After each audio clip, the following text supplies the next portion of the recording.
फौजिया का हाथ पकड़कर उसे एक रूम में ले आया। बहुत बेहतरीन किस्म का रूम था जिसमें एक बहुत बेहतरीन बेड बिछा हुआ था। मैंने फौजिया को कहा कि यहाँ मेरे साथ बैठो। फौजिया मेरे साथ बैठ गई। मैं उसका हाथ अपने दोनों हाथों में लेकर उससे कह रहा था कि फौजिया, इस दिन का मैं बेसब्र से इंतजार कर रहा था और बोला आखिर ये दिन आ पहुंचा। मैं चाहता था कि मैं तुम्हारे साथ पूरा दिन एक अकेले रूम में गुजारूं और देखो तुम मेरे पास हो। हम दोनों अकेले हैं और अकेला रूम है। मैं उन लम्हों को अपनी जिंदगी के यादगार लम्हे बनाना चाहता हूँ।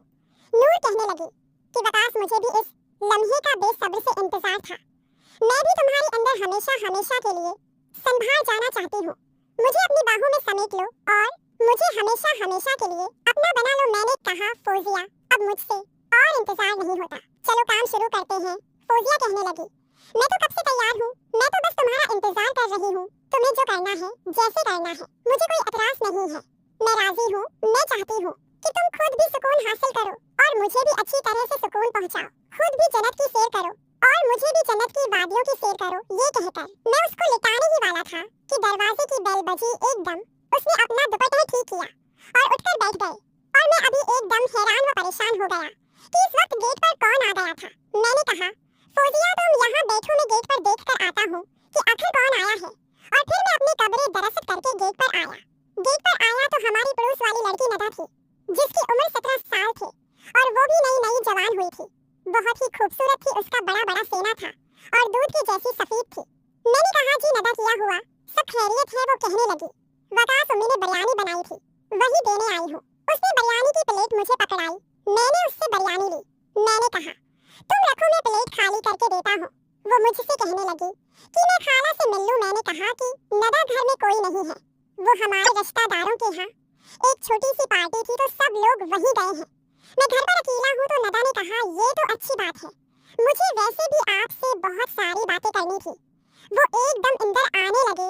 उससे क्या पता था कि पहले से मेरे घर में फौजिया मौजूद है जो नदा से 2 साल बड़ी थी, जिसकी उम्र लगभग 19 साल है। और मैं और फौजिया एक दूसरे को पसंद करते हैं और आज मैं फौजिया का काम तमाम करने वाला था। अब ये बैठ में नदा भी आ गए थे। अब जैसे ही नदा घर से अंदर आने लगे तो मैंने कहा, नदा, घर में मेरे कुछ परिंद आए हुए हैं। तुम्हारा इस तरह अंदर आना अच्छा नहीं है। वो कुछ गलत न सोच ले। हमारे बारे में तुम ऐसा करो कि 1 घंटे बाद आना। वो लोग जब चले जाएंगे और घर वालों को बोल के आना कि मैं प्लेट लेकर आती हूँ। तो नदा कहने लगी कि ठीक है। वकास में 1 नहीं 2 घंटे बाद आऊंगी और फिर नदा चले गए। अब मैं दिल में सोचने लगा कि पहले इस फौजिया को लटाता हूँ, उसके बाद अगर नदा आ गई तो आज उसका भी काम तमाम कर देता हूँ। और फिर मैं बिरयानी लेके अंदर रूम में आ गया।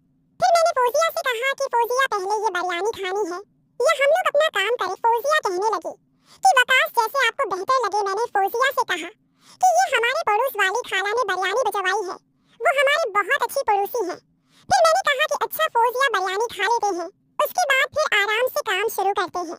फिर हम दोनों ने बैठकर बिरयानी खाई और बिरयानी खा के हमने बाद में तकरीबन 30 मिनट तक बातें करते रहे। उसके बाद फिर मैंने कहा कि फौजिया, रेडी हो जाओ तो गेम शुरू करते हैं। फौजिया कहने लगी, ठीक है वकास, मैं तैयार हूँ। फिर मैं फौजिया के साथ खेलने लगा और खेलते खेलते मैंने उसका सब कुछ दूर कर दिया और अपना भी सब कुछ उठा दिया। और फिर हम दोनों जन्नत की वादियों की सैर करने लगे। उसका भी पहली दफा था और मेरा भी पहली दफा था। हम दोनों इस काम में उनारी थे। थोड़ी मुश्किल उससे भी हुई थी, थोड़ी मुश्किल मुझे भी हुई थी, थोड़ी तकलीफ उससे भी हुई, थोड़ी तकलीफ मुझे भी हुई। लेकिन फिर कहते हैं, हर अंधेरी रात के बाद उजाला आता है। फिर तकलीफ के बाद जो राहत और सुकून मिला वो कमाल का था। तकरीबन 30 मिनट लगे थे और हम दोनों ने काम मुकम्मल कर लिया था। और फिर मैंने कहा कि फौजिया, ये आज के लिए इतना काफी है। फिर जब मौका मिलेगा तो मैं तुम्हें बुला लूंगा अपने घर। और फिर फौजिया चली गई। मैं बस नहा धोकर फ्रेश होकर बैठ गया था। दरवाजे पर दस्तक हुई तो मैंने जाकर दरवाजा खोला तो दरवाजे पर नदा खड़ी थी।